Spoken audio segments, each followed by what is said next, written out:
there, this is Sue Stapp with you today. This is July 2021, and I'm here to share with you the Workshop in the Mail cards. This is the first one, and I just love this card. Birds are one of my favorite subjects, and this one is a special fold. It has the tin sealing embossing folder on it. You could use any embossing folder. And I've used the lace die set to make this beautiful eyelet look behind there. And it opens like this and like this. And then there's a pretty bird painted in the inside corner. So when you get your kit,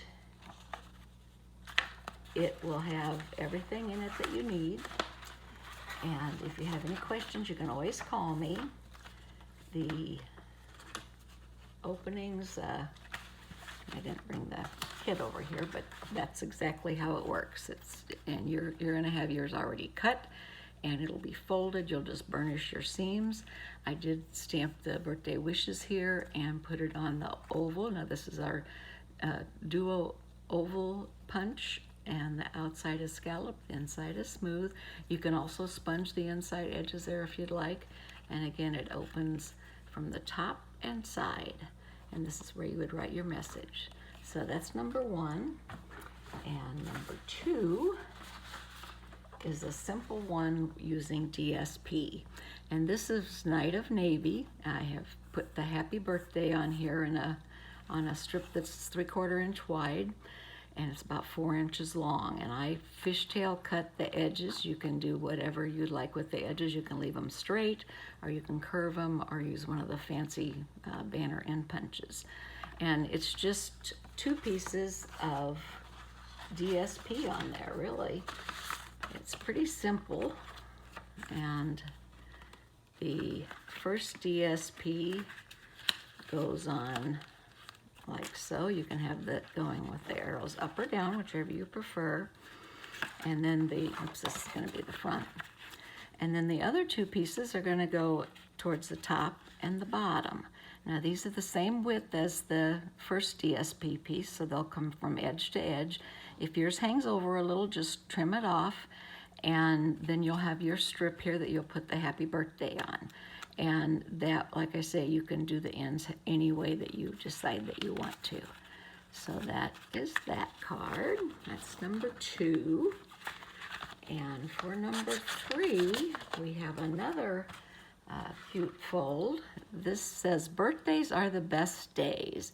And this one lifts up like so. It's a tab, and this folds down.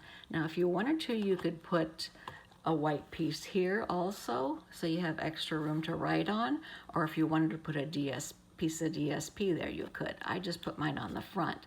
But this tab gets glued under the white piece, and it is scored for you at 3/4 inch, so you'll just put that right on the edge of that white paper, and then when this goes up, that will fold down. Now this is a tab. You could use this fold horizontal if you wanted to use the fold a different way to make a card in the future. You have the measurements.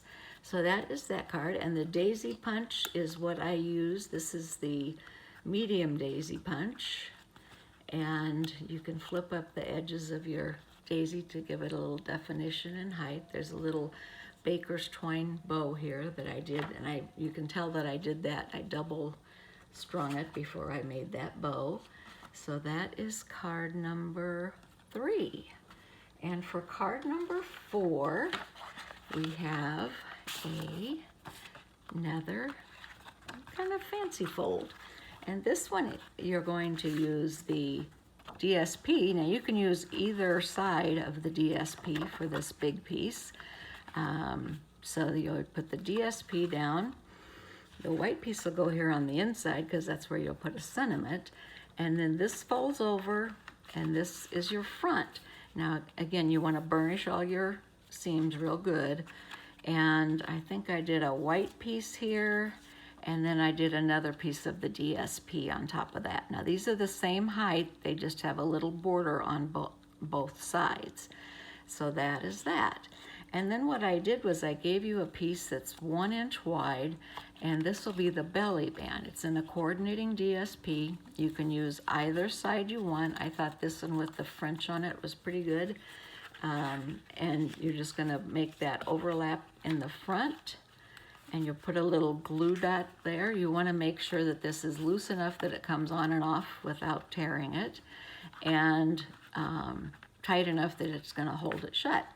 And then there's a sentiment piece that goes on here, and I try and make my sentiment cover this overlap. So I'd probably do it like this and put this here in the middle. Now I did mine horizontal this way so the straight pieces are on the edge. You could also do it up like this if you wanted. So if you had a message that looked better, what is that? It's not horizontal. Vertical. If it looked better vertical, you could do that. And then that is 1, 2, 3, 4 cards. So those are the 4 cards for this month for the workshop in the mail. And I will be sending those out today. So you should have them next week. And if you have any questions, by all means, give me a call. Be happy to go over the process with you or answer any questions. Thanks for your continued support. I appreciate it, and happy stamping.